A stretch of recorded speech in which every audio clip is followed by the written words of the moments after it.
the only possibility I have is to do it flat. Okay, so sometimes it's good because if you are doing dry needling, you will feel the resistance, so it will relax. But sometimes if you want to be more precise in the noodle, you can trust on your feelings and say, okay, I'm going to relax a little, for example with this, and we are going to do dry needling in a pincer grip. Okay? So, where is the brachialis here? Brachialis, if we follow the tendon of the biceps here, we can find brachialis just medial, so here, or just lateral here. For example, here, I think this can be a trigger point. And this also, which this is the first one more, yeah. This lateral, but this is the only place you can access the brachialis, because if you go a bit up, this is covered. This is in the second layer. Okay? Do you agree or not? Yes. Yeah. Okay. So sometimes we have also to make some adaptations. I haven't introduced this in the previous practice, but when you want to work with the patient, you have also to find which is the more ergonomic way for you, and also to combine with the safest procedure. So for example, when I'm working in the long head, it's usually very comfortable for me to be in this position, because in my mind what I want to work is in favor of the gravity. So this means moving like this, because for example, if I wanted to do here, my finger here, I should do this or doing this. So I usually take two principles in my mind. One is I want to work in favor of the gravity, so always like this, or I want to work against me, so I'm more stable. It's easier to work against me than pushing. Okay, so sometimes it's impossible to have both of them. So for example, here it's very easy because I give support here, so if it's an orthopedic patient, it's not going to be a problem, but if I'm adjusting to a neuro patient, sometimes this allows me to give some support to stabilize. So I place and I'm working in favor of the gravity and working against me, so it's comfortable, I think. The problem is that if I change here, it's a bit complex because I have to push or I have to work against the gravity. So how can I change this to benefit? Do you have any ideas? Yeah. So if I do that and the patient allows me to do it, what I'm going to do is to be like this, okay? So I'm going to do in this direction, in favor of the gravity and against me. There is also one important consideration, and is that if I'm in this position, which are the main structures that I should avoid or may lead to some risk? Yeah, all the nerves and blood vessels here. So the approach, if I'm doing a pincer grip, here I don't have any risk.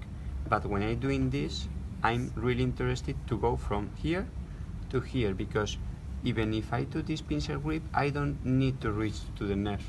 But if I start here, I'm going through the nerves. So this is more dangerous, okay?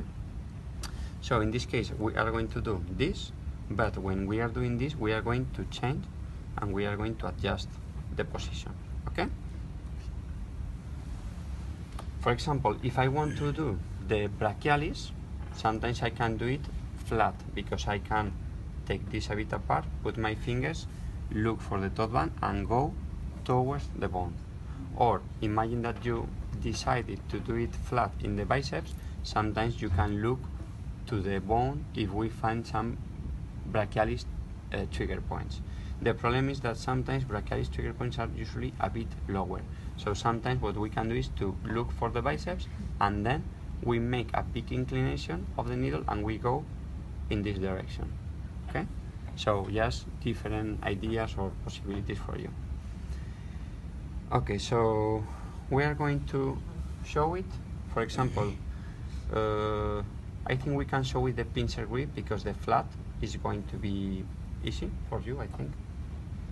So the idea when I'm doing a pincer grip is that I'm going to grab this trigger point So I'm going to take the needle into this trigger point. So it's very important I spend some time being precise to take this trigger point, okay? So sometimes if I get in and I have a local twist response, it's going to move, so it doesn't matter. We are going to remove a little the needle and we are going to retest, okay? Because if not, we are going to lose effectiveness, okay? Déjame antiséptico. Okay, which are the needles we are going to use? So in this case, it's easy because you can calculate. So you say, for example, I can palpate. So if I'm taking this, considering that my fingers are closer than this, with 2.5, it will be enough, okay? But if I have, for example, a peak like this, I will need more, okay? So it will depend. For example, you are going to see this in the gracilis. For some people, the gracilis you need 2.5, and for others you would need 7, because it depends also in the fat tissue, in the subcutaneous tissue, okay? So if we see any local twist responses, we are usually going to see more or less like here, okay?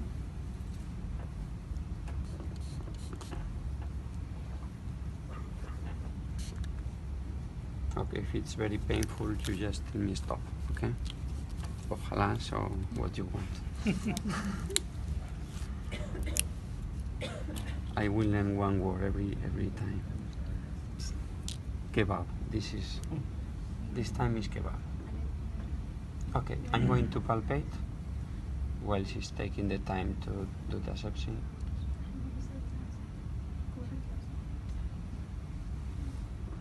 Yeah, maybe this. I'm going to check different. Yeah, this looks very good. Mm-hmm. So we agree. Okay, sometimes we disagree with the patient, so I say okay. Or I do both. Sometimes I do what you like most and what I like most, and sometimes okay, I win. No, you win. Okay. So I have the trigger point here. So the idea in my mind is that I have to go through the trigger point. So usually I need to leave a bit of space. So what I usually do is to put the needle here and like to push a bit just to be in the direction of the trigger point, okay? So 1, 2, 3. So now I'm going to move very gentle the first time. This is increasing the resistance, more here. So now I'm going to chain a bit. Okay, I'm going to do a bit here. These More. switches. Yeah. Mm-hmm. Perhaps, I don't know if you see them, but you can clearly feel them. Yeah. Oh, yeah. A big one.